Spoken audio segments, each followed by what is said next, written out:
लेकिन उस वेटलेस को समझने के लिए हमें, आप जानते हैं एलिवेटर के केसेस आपकी बुक में मेंशन है, वो हम यहाँ पे शॉर्टली देखेंगे। एलिवेटर की बात कर रहे हैं, जो कि हमारा टॉपिक अपेरेंट वेट से रिलेटेड है। ठीक है जी, अपेरेंट वेट से रिलेटेड आपने एलिवेटर के केसेस पढ़े थे। एलिवेटर के 4 केसेस थे, असल में 3 थे, फोर्थ केस की एक एग्जांपल भी थी फ्री फॉल, वो हम देख लेते हैं। सबसे पहला केस क्या था, that is case number 1, if acceleration of the elevator is 0। इसके दो मतलब होते हैं, या तो एलिवेटर की वेलोसिटी 0 हो तब भी एक्सेलरेशन 0 होगा, या तो एलिवेटर की वेलोसिटी कांस्टेंट हो तब भी एक्सेलरेशन 0 होगा। एक्सेलरेशन 0 हो तो आप जानते हैं अपेरेंट वेट को हम t से शो करते हैं और रियल वेट को w से शो करते हैं, तो अपेरेंट वेट और रियल वेट हमेशा बराबर रहते हैं। पहला केस है। दूसरा केस क्या भी, अगर एलिवेटर का एक्सेलरेशन अपवर्ड हो, एरो आपका मतलब है अपवर्ड एक्सेलरेशन की बात कर रहा हूं, ठीक है जी। अगर एक एलिवेटर अपवर्ड एक्सेलरेट कर रही है तो इसमें आपको पता होना चाहिए apparent weight always increase by actual wait हो जाता है, और इसका एक रिलेशन भी था जो आपने पढ़ा था, apparent weight is equal to w plus ma। a is यहाँ पे एक्सेलरेशन ऑफ द एलिवेटर होता है, ये वाला रिलेशन साबित कर देता है कि t के अंदर t किसके इक्वल होता है, वेट में कुछ ऐड हो तो इसका मतलब है t की वैल्यू वेट से ज्यादा आ जाती है, तो t is greater then w। अगर कहा जाए t apparent wait actual wait से बड़ा होगा तो कौन सी कंडीशन है, आप कहेंगे जब एक्सेलरेट अप कर रही होगी एलिवेटर।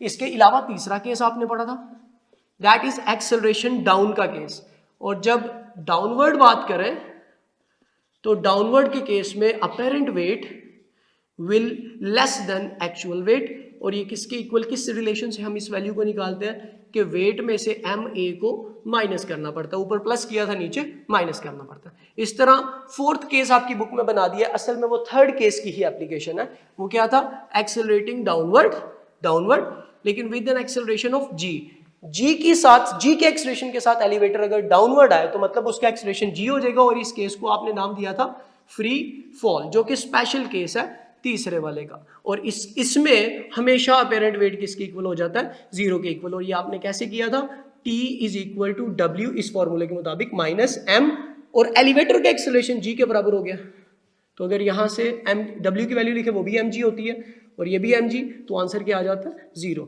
तो आपके पास अपेरेंट वेट इस कंडीशन में क्या हो जाता है, जो भी एलिवेटर के अंदर चीज होती है उसका अपेरेंट वेट 0 हो जाता है, और इस कंडीशन को आप क्या बोलते हैं, फ्री फॉल कंडीशन। और फ्री फॉल कंडीशन में ऑब्जेक्ट क्या हो जाता है, वेटलेस कंडीशन हमेशा आर्टिफिशियल सैटेलाइट्स पे अप्लाई की जाती है। आर्टिफिशियल सैटेलाइट के अंदर जो ऑब्जेक्ट होता है वो वेटलेस कंडीशन में चला जाता है, क्योंकि हमेशा आर्टिफिशियल सैटेलाइट जी एक्सेलरेशन से मूव कर रहा होता है जमीन के इर्द गिर्द ग्रेविटेशनल एक्सेलरेशन से, जिसकी वजह से अंदर वाली तमाम चीजें वेटलेस हो जाती हैं, उनका वेट 0 हो जाता है। तो ये आपने बातें पढ़ी हुई हैं, मैंने यहाँ पे रिकॉल कर दी हैं। अब यहाँ पे एमसीक्यू बड़ा इंपॉर्टेंट दे देता है, ये तमाम केसेस है, एक्सेलरेशन 0 हो तो ये होगा, एक्सेलरेशन अपवर्ड हो तो ये बन जाएगा, एक्सेलरेशन डाउनवर्ड हो तो अपेरेंट वेट कम हो जाएगा, और अगर फ्री फॉल हो तो अपेरेंट वेट 0 हो जाएगा। याद रखिए तमाम केसेस में एक्सेलरेशन की वैल्यूज अपवर्ड, डाउनवर्ड, कांस्टेंट, ये एक्सेलरेशन की वैल्यूज हैं। लेकिन आप क्या कर देते हैं, आप मोशन को और एक्सेलरेशन को सेम कर देते हैं। मैं कहता हूं एक चीज अपवर्ड मूव कर रही है, मूव अपवर्ड कर रही है, तो मूव अप का मतलब ये नहीं है कि उसकी एक्सेलरेशन अपवर्ड है, ये बात ध्यान में रखनी है। अगर मैं कहता हूं एक एलिवेटर अपवर्ड मूव कर रही है तो इसका मतलब है एक्सेलरेशन उसका अपवर्ड है, ये जरूरी नहीं है। तो ये दो बातें हैं, दो एमसीक्यू से मैं क्लियर करूंगा, ध्यान से देखना। पहला एमसीक्यू क्या है, एमसीक्यू में कहता है आप बताएं, if elevator is accelerating upward accelerate कर रही है, देन अपेरेंट वेट, तो अपेरेंट वेट क्या हो जाएगा, पहले ऑप्शन में लिखा हुआ है that is greater than actual weight, beta option है that is less than actual weight, Charlie option है that is equal to w, और डेल्टा ऑल आर पॉसिबल, सारी ही बातें पॉसिबल हैं। तो याद रखना है एलिवेटर एक्सेलरेट अपवर्ड कर रही है ना, एक्सेलरेट अपवर्ड, तो एक्सेलरेट अपवर्ड का यही मीनिंग बनता है। एक्सेलरेट अपवर्ड का मतलब होता है ऊपर भी जा रही है और स्पीड बढ़ाते हुए जा रही है, एक्सेलरेट अप कर रही है। एक्सेलरेट अप का मतलब क्या होता है, एलिवेटर ऊपर भी जा रही है और स्पीड बढ़ाते हुए जा रही है, इसका मतलब एक्सेलरेट अपवर्ड कर रही है। और अगर स्पीड कम करते हुए जाए तो उसका एक्सेलरेशन डाउनवर्ड हो जाता है, ये बात याद रखनी है। अभी फिलहाल उसने क्या कहा है, elevator is accelerating upward, direct इस केस की बात कर रहा है, डायरेक्ट। अगर इस केस की डायरेक्ट बात कर रहा है तो आपको पता है apparent weight is greater than actual wait, तो आपका आंसर क्या आ जाएगा, that is apparent weight is greater than actual wait, ये आंसर बन जाएगा। लेकिन अगर इसी सवाल में वो थोड़ा सा चेंज कर दे, जब वो थोड़ा सा चेंज करता है तो वो क्या कर सकता है, मैं इसी के अंदर थोड़ा चेंज कर रहा हूं, इसी सवाल को रेज करके कहता है इफ एलिवेटर इज एक्सेलरेटिंग, अब की जगह कर देता है moving upward, moving upward, then apparent weight क्या होगा। अगर एलिवेटर अपवर्ड मूव कर रही हो ना, तो इसका ये मतलब हरगिज नहीं है कि वो एक्सेलरेट भी अपवर्ड कर रही है। क्यों? क्योंकि अगर एक एलिवेटर अपवर्ड मूव कर रही है और उसकी वेलोसिटी कांस्टेंट है, 3 मीटर पर सेकंड से ऊपर जाती जा रही है, तो अगर वेलोसिटी कांस्टेंट है तो उसका एक्सेलरेशन क्या हो गया, 0। तो इसका मतलब ये हुआ, ये इस कंडीशन की बात कर रहा है, अपवर्ड मूव करते हुए एक्सेलरेशन 0 भी हो सकता है, कांस्टेंट वेलोसिटी में से भी तो अपवर्ड जा सकती है, तो इसका मतलब है एक्सेलरेशन 0 वाला केस इसमें आ जाएगा, अपेरेंट वेट और रियल वेट बराबर हो जाएंगे, इसका मतलब है ये वाला आंसर भी पॉसिबल हो गया, ये वाला आंसर भी बन जाएगा। लेकिन अपवर्ड मूव करते हुए जरूरी नहीं वो यूनिफॉर्म वेलोसिटी से ही जाए, ये भी पॉसिबिलिटी है कि वो अपवर्ड जाते हुए स्पीड बढ़ाती जा रही हो, अपवर्ड मूव भी करे और स्पीड भी बढ़ाती जाए। जब स्पीड बढ़ाती जाएगी तो एक्सेलरेशन भी अपवर्ड हो जाएगा, और जब एक्सेलरेशन अपवर्ड होगा, अपवर्ड जाते हुए स्पीड बढ़ाते बढ़ाते एक्सेलरेशन भी वेलोसिटी की डायरेक्शन में अपवर्ड हो जाएगा, और जब एक्सेलरेशन अपवर्ड होगा तो अपेरेंट वेट बढ़ भी सकता है W से, तो इसका मतलब है अपेरेंट वेट W से बढ़ जाएगा, ये ऑप्शन भी सही होगी। इसका मतलब है ये भी आंसर पॉसिबल है, अपवर्ड के केस में, अपवर्ड मोशन के केस में ये भी आंसर पॉसिबल हो सकता है।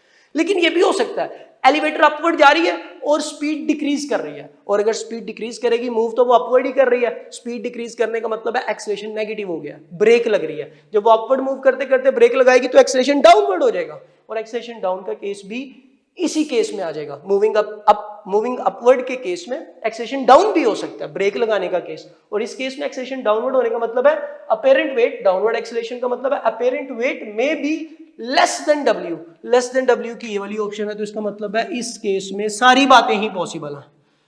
अगर एक्सेलरेटिंग अपवर्ड होता तो हमारा अल्फा आंसर था, लेकिन मूविंग अपवर्ड है तो सारे ही केसेस अपनी अपनी जगह पॉसिबल हो सकते हैं, डिपेंडिंग अपॉन द वेलोसिटी किस तरह की है, कांस्टेंट है, इंक्रीजिंग है, डिक्रीजिंग है, सारे केसेस ही कंसीडर हो सकते हैं अपवर्ड जाते हुए, तो ऑल ऑफ दीज आपका जवाब आ जाएगा। ओके जी, आर्टिफिशियल सैटेलाइट के बारे में बात करते हैं। आर्टिफिशियल सैटेलाइट के बारे में आपसे 2 तरह के सवाल पूछे जाएंगे।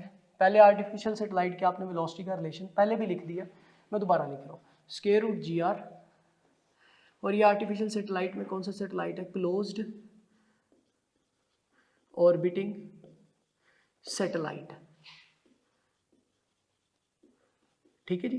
क्लोज ऑर्बिटिंग सैटेलाइट की ऑर्बिटल वेलोसिटी निकालनी हो, आर्टिफिशियल सैटेलाइट की ऑर्बिटल वेलोसिटी निकालनी हो, तो ये रिलेशन है। इसके अलावा एक और रिलेशन भी, आर की वैल्यू आप जानते हैं, ये GM ओवर G की वैल्यू पुट करके GM ओवर R का स्क्वायर रूट भी बन जाता है, ठीक है। और वो वाला सैटेलाइट जो जमीन की सरफेस से सबसे करीब है, जमीन की सरफेस से सबसे करीब, उसको बोलते हैं क्लोज्ड ऑर्बिटिंग सैटेलाइट, ये मेंशन किया हुआ है। और क्लोज ऑर्बिटिंग सैटेलाइट से रिलेटेड 1-2 बात आपकी बुक में भी प्रूफ की हुई है, हम यहाँ पे लिख देंगे डायरेक्ट कि उसकी वेलोसिटी क्या होती है, that is orbital velocity of close orbiting satellite is 7.9 kilometre पर सेकेंड। ये याद रखना, किलोमीटर पर आवर नहीं है, किलोमीटर पर सेकेंड, और अगर 1000 से मल्टीप्लाई कर दें 7900 मीटर पर सेकेंड बन जाएगी। इसी तरह ये कितनी हाइट पे एग्जिस्ट करता है, ये ज़मीन की सरफेस से इसकी total height that is approximately 400 kilometre above equator की ये बात कर रहा है, ठीक है। और इसको एक चक्कर जमीन के इर्द गिर्द लगाने पे कितना टाइम रिक्वायर है, that is time period which is 84 minute, और सेकंड में पूछ लिया जाए तो दैट इज 5060 सेकंड बन जाएंगे। इसी तरह दूसरा सैटेलाइट भी होता है जिसको आप क्या बोलते हैं, that is Jio station satellite. तो जियो स्टेशन सैटेलाइट की भी यहाँ पे बात कर लेते हैं, इसकी भी कुछ वैल्यूज इंपॉर्टेंट है। जियो स्टेशनरी सैटेलाइट, और जियो स्टेशनरी सैटेलाइट के बारे में भी 1-2 बात आपने जो देखनी है। सबसे पहले जियो स्टेशनरी सैटेलाइट ज़मीन के इक्वेटर से या ज़मीन के सेंटर से कितनी हाइट पे एग्जिस्ट करता है, उसका एक फॉर्मूला हमने केपलर लॉ में पढ़ा था, हमने प्रूफ किया था, that is R is equal to, ये जियो स्टेशन सैटेलाइट का ज़मीन के सेंटर से फासला है, GM, M mass of earth है, mass of planet, T square divided by 4 pi square इसकी पावर 1/3 बन जाएगी। इसको अगर रिलेशन की फॉर्म में लिखें तो कांस्टेंट सारे खत्म कर दें, तो R का रिलेशन T के साथ क्या बनेगा, दैट इज 2/3, और अगर T का रिलेशन R के साथ बनाना हो तो पावर इधर आके रिवर्स हो जाएगी, R/3/2। इस रिलेशन से भी सवाल पेपर में आ जाता है, कैसे आता है हम अभी देख लेते हैं। और याद रखना, इसकी जो ज़मीन के सेंटर से हाइट बनती है, ज़मीन के सेंटर से इस सैटेलाइट के ऑर्बिट का जो फासला बनता है दैट इज 4 4.23 इंटू 10⁴ किलोमीटर, और अगर इसको सिंप्लीफाई करें 4.23 इंटू 10⁷ मीटर्स में भी लिख सकते हैं। और अगर बात की जाए इसकी अबव इक्वेटर हाइट कितनी है, इसको कैपिटल H लिख लें। जमीन की सरफेस से ऊपर कितना एग्जिस्ट, ये तो जमीन के सेंटर से फासला है, जमीन की सरफेस से कितना ऊपर है, इसमें से जमीन का रेडियस माइनस करेंगे तो आंसर आ जाएगा, दैट इज 36,000 किलोमीटर अप्रोक्सीमेटली। और इसका टाइम, इसके इस ऑर्बिट में सैटेलाइट का एक चक्कर लगाने का टाइम आप जानते हैं, दैट इज जियोस्टेशन तो इसका फिर 24 घंटे, जो कि जमीन के टाइम के बराबर है, इक्वल है। तो ये टाइम पीरियड भी इसका याद रखना है, दैट इज फॉर जियोस्टेशन सैटेलाइट। और जियोस्टेशन सैटेलाइट के साथ एक जो सैटेलाइट को हम ग्रेविटी प्रोवाइड करते हैं, जाहिर है सैटेलाइट में तो फ्री फॉल होता है, वो फ्री फॉल का मतलब ये होता है कि वहां पे कोई भी ग्रेविटी एग्जिस्ट नहीं करती, बॉडी हवा में ही रहेगी, तो फिर हम आर्टिफिशियल ग्रेविटी प्रोवाइड करते हैं उसको। तो आर्टिफिशियल ग्रेविटी का रिलेशन भी आपने पढ़ा हुआ था, that is frequency of satellite 1/2 pi square root g over capital R. R यहाँ पे रेडियस, बच्चा रेडियस ऑफ अर्थ समझ लेते हैं, ये रेडियस ऑफ सैटेलाइट है, ये याद रखना है, this is radius of satellite. अब आपसे इन दोनों फॉर्मूलों से आपसे कुछ क्वेश्चंस पूछ लेता है, इसमें से और उसमें से। पहले तो इसका एक क्वेश्चन सिंपल कर लेते हैं, ये रिलेशन में से पूछता होता, कहता है if radius of earth become 4 times, then what will be the period of rotation around sun? कहते हैं अगर रेडियस जमीन का 4 टाइम कर दें तो आप बताएं जमीन के इर्द गिर्द, सूरज के इर्द गिर्द जमीन को घूमने के लिए कितना टाइम रिक्वायर है। वैसे 1 साल रिक्वायर है, अब कितना रिक्वायर, हम इसको सॉल्व कर लेते हैं। That is 8 times of time require है, 4 टाइम्स ऑफ टाइम रिक्वायर है जो अभी का टाइम है, दैट इज 3 टाइम्स ऑफ अभी का टाइम रिक्वायर है, या टाइम टी ही रिक्वायर है जो कि 1 साल है, टाइम 1 साल है सूरज के इर्द गिर्द जमीन के घूमने का। तो इसको सॉल्व कर लेते हैं। अब ये T is directly proportional R power 3/2, इसको अगर सिंप्लीफाई कर दिया जाए that is T2 over T1, that is R2 over R1 इसकी पावर 3/2। अगर T2 की वैल्यू निकालनी है बाद वाला टाइम, तो T1 इधर आके मल्टीप्लाई हो जाएगा, R2 बाद वाला रेडियस दैट इज 4R कर दिया हमने, शुरू वाला रेडियस R ही होगा, इसकी पावर 3/2 कर देंगे, R से कट गया तो ये आपके पास बन जाएगा दैट इज T1, और ये 4 को लिख सकते हैं 2 की पावर 2, और इसकी बाहर पावर है 3/2, ये 2 से कट जाएगा, दैट इज T1 इंटू 2 की पावर 3 8 होता है, that is equal to 8 time of T1। तो इसका आंसर फिर क्या बन जाएगा, दैट इज 8 टाइम्स। इसी तरह अगर हम बात करें अर्थ की, तो अर्थ की सरफेस से ऊपर जाते हुए जी की वेरिएशन आती है। वो जी की जो वेरिएशन आती है उसका मैं छोटा सा कॉन्सेप्ट यहाँ पे दे रहा हूँ, कहते वेरिएशन